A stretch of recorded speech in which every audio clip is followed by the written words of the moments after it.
เถิดบางอ่อนถึงเจ็บเพียงใด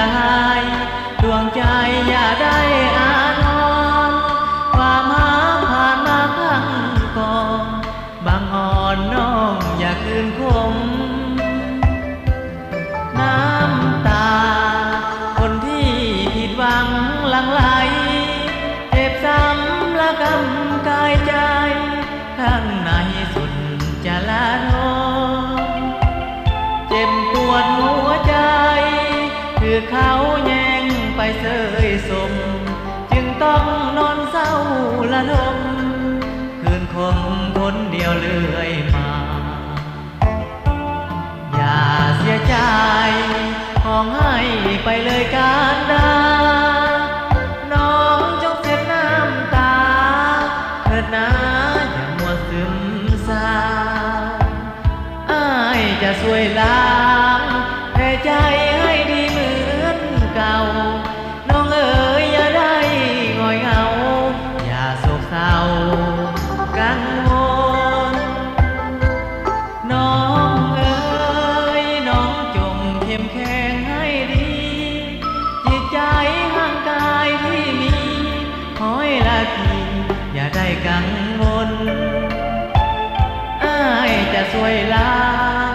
แผลใจบ่ให้มองมนทุกอย่างให้ยอมสู้ทนหวังให้หน้ามนพ้นละทีขา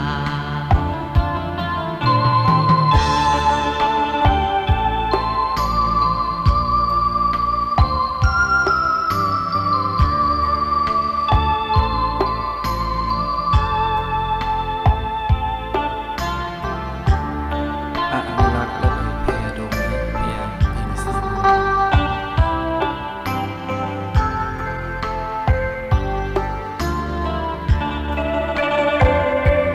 อย่าเสียใจ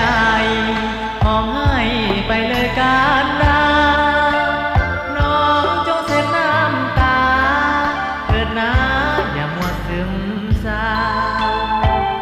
อ้ายจะช่วยล้างแผลใจให้ดีเหมือนเก่าน้องเอ๋ยอย่าได้งอยเหงาอย่าโศกเศร้ากังวลน้องเอ๋ยน้องจงเข้มแข็งให้ดีจิตใจห่างกายที่มีขอให้ละทีอย่าได้กังวลอ้ายจะช่วยล้าง